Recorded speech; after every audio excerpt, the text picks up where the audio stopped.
Amazon didn't just launch a logistics service. They just exposed something the industry has been avoided for years. Everyone is going to frame this as Amazon entering logistics. That's not what's happening. They are introducing a system they have been building for the last 2 decades. If you are in the logistics industry, you definitely heard the recent news. Amazon announced they're opening their supply chain capabilities to external customers. On the surface, it looks like another competitor or 3PLs and forwarders. But I don't think that's the case. That's not just another provider. This is a company that built logistics and internal operation system, now offering it as a service. So Amazon is not unbeatable everywhere. Their international capabilities are still limited, especially on ocean. Don't forget, ocean is about 80 to 90% of the global freight movement, and you need that in order to be really an end-to-end global leader of supply chain and logistics. And many retailers still have the no Amazon approach because they feel they are a direct competitor. And B2B logistics is definitely a different game than e-commerce. The same demand algorithm that Amazon is crucially using is not going to be translate perfectly in the B2B business. You don't always have the knowledge of what the customer wants and when they want it and where they want it. So this doesn't mean everyone is moving to Amazon tomorrow, but it doesn't have to be the case in order to shake the industry. If Amazon control enough of the domestic network and the customer's interface, they don't need to own everything. They just need to reset expectation, cost, speed, reliability. And once that benchmark moves, the entire industry is going to feel it. So what does it mean for the industry? The immediate reaction is that this will push the industry to accelerate AI and automation. And I think that part is actually true. But the pressure is not just to adopt more technology, it's to deliver a different level of performance. And people miss it all the time. More precise transit time, better asset utilization, more predictable operations, and of course, consistency. This is like you go to one building, you see one way of operation, you go to another, you see it totally different. You can't compare between them.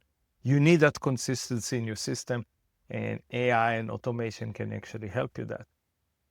And this is a big gap today in the business, what those type of elements. Because technology on its own won't solve all this. It's how you design the operation, how you connect the data, and how you run it day by day will bring you a new solution. This is where I think most of the industry is missing the situation.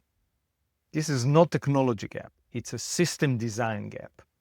Most logistics operations were built for stability, fixed workflow, predictable volumes, and human coordination. And now we are trying to layer automation and AI on top of that. That is making it very slow adoption, and it feels very difficult to do it. So what does it mean to the market? You probably won't see a uniform response from the market. Some mid-player will accelerate automation fast because of the fear to lose customers. Others will hesitate either because they don't have the capital or because the risk is too high for them. Many of them will just stuck because brownfield building, meaning existing operation, it's too difficult to work on that. So they won't know what to do. So you don't get a wave, you're going to get a split. Different people doing different things. And for robotic companies, it's important because it's not just potential more demand. It might be a much more demanding buyers who expect a better ROI, a better connectivity, and a support on how to actually deploy things so they don't just waste time and energy and money when they make decisions on what to deploy. This is where I see a real need in the market.